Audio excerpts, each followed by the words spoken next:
In episode 3 of Lord of the Mysteries, the Donghua gives us a peek at some seriously powerful mystical tools, think sealed artifacts, charms, and healing potions. But honestly, these glimpses only scratch the surface. The novel goes way deeper, exploring the hidden rules, unpredictable risks, and eerie mysteries that come with them. So in this video, we're going to uncover all the juicy details that the Donghua left out. Let's jump right in. Sealed artifacts are these incredible, mystical items packed with immense power. Think of them as double-edged swords. Whether they're crafted by human hands or formed naturally, they exist in a state of lost control, which means they come with some pretty dangerous drawbacks. Some of these artifacts even show signs of semi-sentience, manipulating their environment or trying to break free, hinting that the more advanced artifacts might actually have their own will. The Nighthawks have a system to categorize these artifacts into 4 grades based on how dangerous they are and the restrictions on their use. Grade 0 is labeled as extremely dangerous. These artifacts are of utmost importance and confidentiality. You're not allowed to ask about them, share information, describe them, or even spy on them. The only place they can be sealed is in the basement of the Holy Cathedral. Grade 1 is highly dangerous. They can be used, but only in limited ways. Access is restricted to diocesan bishops or Nighthawks deacons and higher. The central cathedral at the diocese headquarters can hold 1 or 2 of these artifacts, while the rest must be sent to the Holy Cathedral. Grade 2 is dangerous. These can be used, but with caution and moderation. You need to be a bishop or a Nighthawks team captain or higher to get clearance. Central cathedrals in various cities can store 3 to 5 artifacts, with any extras going to the Holy Cathedral or the diocese headquarters. Finally, Grade 3 is considerably dangerous. These require careful handling and can only be requested for operations involving 3 or more people. You need to be a formal member of the Nighthawks to gain access. In a nutshell, the higher the grade, the more dangerous and confidential the artifact is, and the stricter the rules on who can even discuss it. This classification system is reminiscent of real-world containment procedures, like biohazard threat levels, and might even remind you of the SCP Foundation classifications. The Nighthawks and the Church function like containment agencies, reflecting real-life secretive groups such as the Inquisition or the CIA. They keep order by limiting access, which helps prevent both misuse and unintentional exposure. This creates a world steeped in occult bureaucracy, rigid hierarchies, and hidden secrets.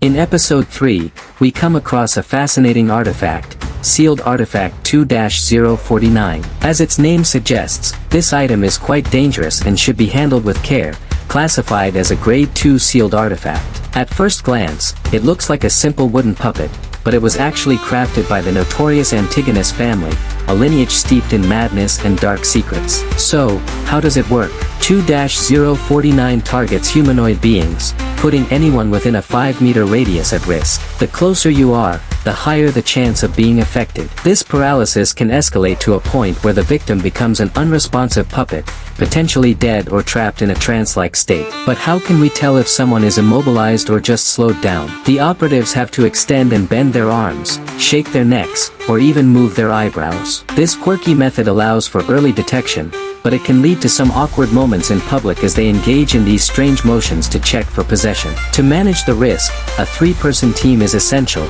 as they need to keep an eye on each other for any signs of slowed movements. If one of them notices someone starting to slow down, they quickly push or touch the affected person to snap them out of it. As long as someone can wake them from that paralyzed or slowed state, everything is fine. The real danger arises when no one can bring you back, because as the paralysis deepens, it can reach a point of no return. Interestingly, 2-049 never targets the same person twice in a row. There's a cooldown period, a break between its attempts. This means it has to keep shifting its focus, although it might circle back to previous targets after some time. Whether this is due to some internal mechanism, a spiritual law, or the puppet's own twisted rules, remains a mystery. When it encounters a descendant of the Antigonus family, even just their scent, it goes into a berserk mode. Its powers significantly ramp up, allowing it to affect up to 2 people at a time in the novel, and all the Nighthawks in the Donghua. This is how the Nighthawks verify that Ray Bieber truly carries the Antigonus bloodline.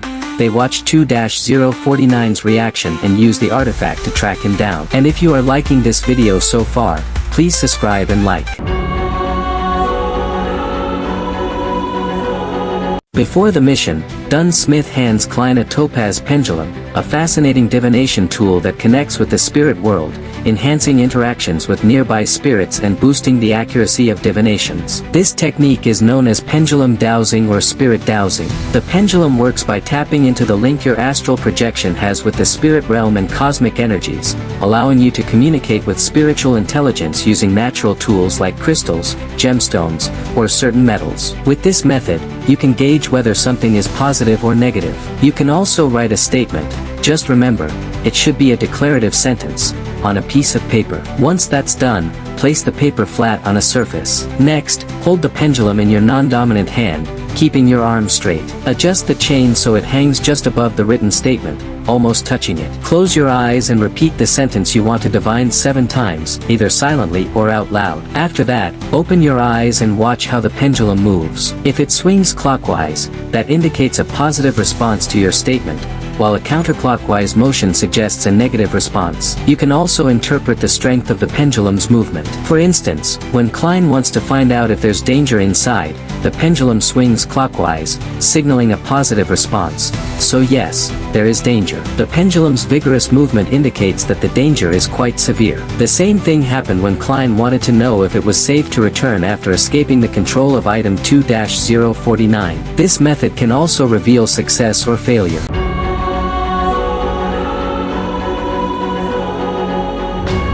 We also see Klein tossing something at the transformed monster, Ray Bieber. Unlike sealed artifacts, charms are one-time use Beyonder items that come with minimal side effects. Beyonders can channel the powers of their own pathway into these charms, infusing their essence into a silver carving knife. They need to be carved with the help of ritualistic magic. However, these powers aren't permanent.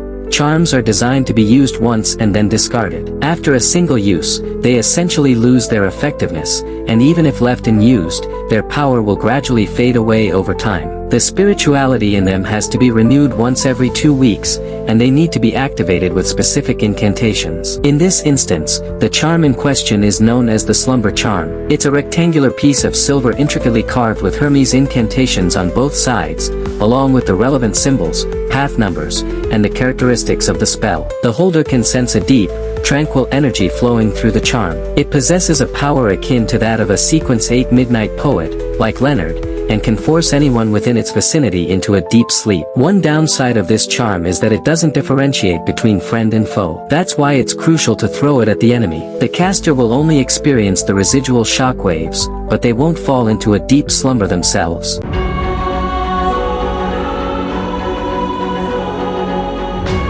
And finally, Dunn Smith has daily drink a dark red liquid that has a unique therapeutic effect, helping her regain consciousness. This potion is known as the Goddess's Gaze. Its primary purpose is to stimulate the mind and unlock the body's potential. It enables people to maintain a decent state for a short while and supports them until they can get proper treatment, acting as a temporary boost rather than a true cure. Think of it as a kind of occult adrenaline. I almost forgot, at the very beginning Nighthawk Fry gives Klein something to smell called Quelaag's Oil, is a pungent smell, a mix of mint and disinfectant, and it helps people ignore the stench of rotting corpses, as well as refresh and clear the mind. And that's the intriguing depth behind the artifacts in Lord of the Mysteries. Did you catch all these details in the Donghua? I'd love to hear your thoughts in the comments. Which item fascinates you the most? The Sentient 2-049, Klein's Pendulum, or the Risky Slumber Charm? If you enjoyed this breakdown and want more detailed analysis of the world building in Lord of the Mysteries, don't forget to like the video, subscribe, and hit that bell icon. And remember, trust the pendulum, be cautious of the puppet, and give praise to the fool. The world of Lord of the Mysteries is filled with countless secrets. This is just the tip of the iceberg.